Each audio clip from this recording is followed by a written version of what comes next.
Yo, I'm Brendan. Today I'm going to show you the epic bonus I got for transferring my old 401k into Robinhood. And I'll also show you exactly how that transfer process worked, why I chose Robinhood, and what I'm investing in now. That way you can see if this kind of move is right or wrong for you. And as a quick disclaimer, this is not a flex. I've been investing for 15 years, so this money took a long time to accumulate. Then also another disclaimer, I'm not an official Robinhood affiliate or anything. I just took advantage of this bonus offer that they have here for a limited time, and they actually just denied my application a couple weeks ago to become an affiliate. So all I have is the same affiliate link as everybody else, and that's below the like button. First, here's the process of how I transferred over my money, just so you know what this looks like. It was 5 steps. It took a few days, but it wasn't that hard. First, I opened an IRA within Robinhood, so I had a place for the money to land. This way I had account numbers that I could tell my 401k company, hey, transfer the money over here into this account, and give them a very specific place for that. So I got the basket ready to catch the money. Then step 2 was starting the transfer with the investing company. So they were the financial firm that hosted my 401k.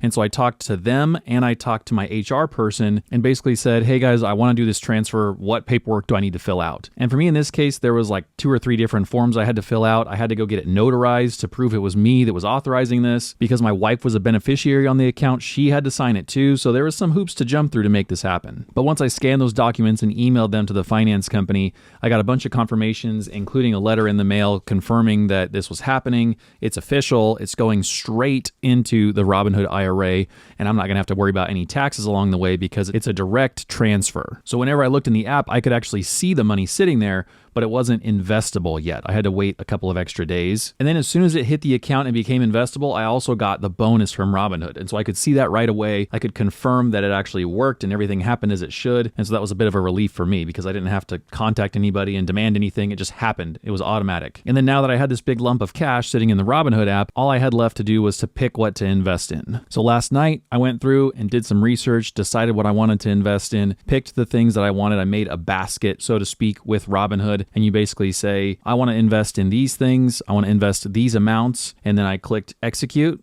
And when I woke up this morning, boom, it was done. The exact way that process will work for you might vary on who your 401k was hosted with or who your IRA is hosted with if you're transferring it over to Robinhood. But I think the best way to figure that out is just ask them directly. Hey, I want to do a transfer. What do I need to do? There's a chance you could do it without actually talking to anybody. Like if you've got a big enough company that maybe Robinhood could link directly with them, but the safe way is just to ask them directly. All right, on to part 2. Why did I choose Robinhood over other brokerage companies? And so we know that it's a good move to roll over money from an old 401k so that we can keep investing in it, so that we can keep making changes to the account if we need to. It's also wise to transfer it so our returns don't get eaten away by fees over the years. So I was bound to transfer the money to somewhere. But why Robinhood? Why not Vanguard or Webull or M1 Finance or somebody else? Well, I like Vanguard and I appreciate them for what they do. I actually have an IRA with them already, but they didn't offer any kind of promotion whatsoever. And when I was transferring over a substantial amount of money, I thought, hey, why not get a little bit of a bonus on top, right? If there's a promotion available, I'll take it. Webull does have an IRA match, and it was an interesting promotional offer, but I didn't think the terms of it were quite as appealing as the overall terms of the Robinhood one. And I made a whole video about that. I can link that at the end of this video if you want to watch that next and see why I didn't choose Webull. And then I see as of right now, M1 Finance does have some kind of bonus offer, but it's a lot less than the offer was from Robinhood. So for you to get a $500 bonus, you've got to transfer over at least $100,000. But as you'll see towards the end of this video, the bonus I got from Robinhood was a lot more than $500. I also chose Robinhood because I'm already paying for Robinhood Gold, so it wasn't some kind of added expense for me. I may as well take advantage of this offer that's only available to Robinhood Gold customers, but when the bonus was this good, I couldn't pass it up. Now I'll show you what I'm actually investing in just for the heck of it. This is not investing advice. I'm not saying that what I'm doing is right or perfect or should be mimicked by anybody. I just want to be transparent with you and show you the kinds of things that I'm choosing to invest in. And you probably know what this means. It's spreadsheet time.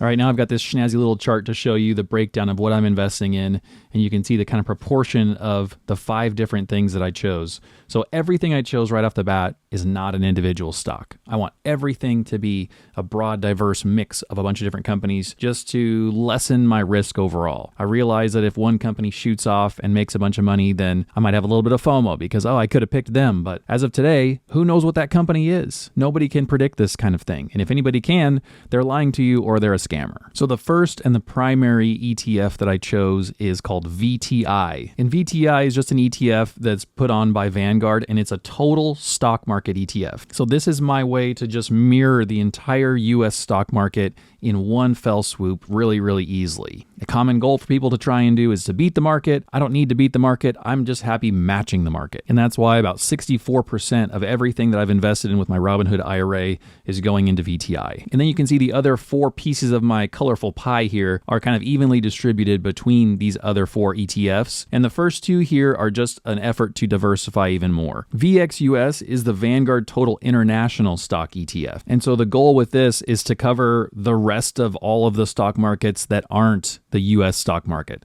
So VTI covers the US, VXUS, it's like V excluding the US, covers everything else. 99% of the global market cap outside of the US. And look at that, how crazy is that? Number of holdings, 8,598 as of today. Just by picking this one little symbol, I'm investing in 8,500 companies. Then another 8.9% goes into BND, which is just the Vanguard Total Bond Market ETF. There's 17,000 different holdings in this, and there are a bunch of different kinds of bonds. And this way I can kind of balance out the risk a little bit. I'm 36, I'm getting a little bit older, so I don't need to be 100% equities in everything, meaning like 100% stocks in one form or another via ETFs. So I've got almost 9% bonds, but everything else is equities. So I'm basically 91.1% equities, 8.9% bonds. And then these next 2 are partially for fun and partially because I've enjoyed investing in them so far in my dividend portfolio. SCHD and JEPI are both ETFs that are dividend seeking ETFs basically. The kind of goal of them and the reason why they pick the investments they pick is to generate dividend income. And by no means am I going to make income off of this portfolio. I'm not going to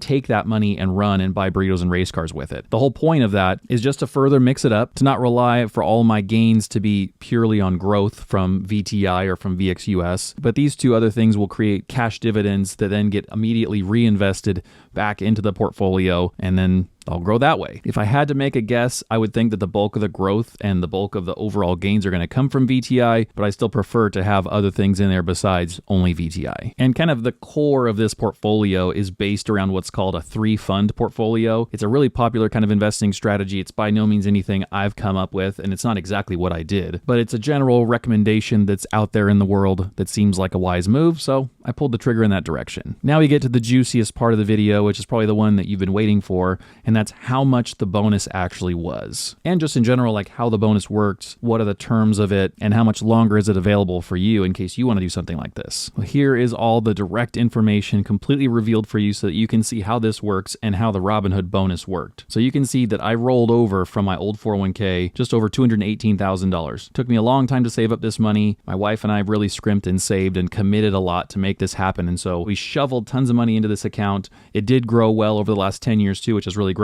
But I didn't want to leave it there in that old 401k account and just have it be stagnant and not be able to continue investing in it and keep doing stuff with it. So when I saw the Robinhood bonus was 3%, this match percentage, how do I not jump on that? Because the total match amount that I got, this total bonus from Robinhood, $6,534. I just feel like it's so incredible to essentially take the money that we already have saved and invested that would have sat there doing nothing, or if I rolled it over into a Vanguard IRA or something else, it would have just been that initial amount. It wouldn't have been any kind of bonus whatsoever. And by doing this, we get an extra $6,500 for what? For promising to leave the money there for a while. This is almost the same amount that it would take to max out my entire IRA for this year. It's actually more than the 2023 amount is that you can max out your IRA. But the awesome thing is that this match doesn't count as contributions. So I haven't maxed out anything. In 2024, I can still invest another $7,000 on top of that. One thing that you need to know about this bonus, though, is it's only good through April 30th of 2024, at least at time of filming. There's a chance they bring this promotion back in the future sometime, so you'll have to check on that yourself and verify via the Robinhood website or app or your own financial situation, because I can't make any promises for the future or what they're going to do and how their incentives are going to work. But what we know as of right now, this very moment that I'm publishing this video, is we only have 25 days left to take advantage of this 3% rollover. After that, going forward, if you've got a Robinhood Gold membership, what we know for now is that you get a 3% match on your contributions. So that's pretty great too. Obviously, the total dollar figure will be less than what I got because I'm transferring over a big 401k balance from before. But let's say for 2024, if you maxed out the $7,000 you can put in an IRA, that 3% of that would be an extra $210 that you get totally for free. Well, for paying $60 per year for Robinhood Gold. So it's not a bad option for you if you wanted to go ahead and take advantage of that. But ultimately, you've got to do what makes sense for you. Should you move all of your money over to Robinhood to try and get 3%? Maybe that's too much of a headache. Maybe what you have going elsewhere is totally fine and it wouldn't be worth it to try and make this big shuffle happen. So you've got to do that math for yourself and figure that out. For me, I think it made sense because I'm open to using Robinhood. I'm open to leaving the money deposited here for years so that I don't lose that bonus. And it just so happened to coincide that I quit my old job to come and make videos for you full time. Please subscribe. And that happened right at the same time that this promotion was going on. So it's pretty rare that you happen to have those things coincide. I just kind of lucked into it. And I don't think that's really something that you would do if you've got a current 401k at your current job. Like, you're not going to stop using that, give up your employer match, and come over here and get just a one-time match from Robinhood. That's probably not wise. But geez, look at that. Apparently we're having a good day in the stock market today because I'm already up almost 1% today. So when you've got a big balance like that, it's funny to see what 0.84% amounts to. $1,800 just sitting here watching that number change as we talk. To see the nitty-gritty details of exactly why I chose Robinhood instead of Webull, you can watch this video next. Please consider subscribing if you're not already, because I am doing this full time. It's been a big financial hit for us. Despite having a good retirement balance, this isn't money that we can have and spend and use for life. Our typical day-to-day income has plummeted so far in doing this. So subscribing does help me out if you're interested in seeing more videos in the future. And you can click on my little face bubble right here to do that really easily. All right, see you guys in the next video. Bye.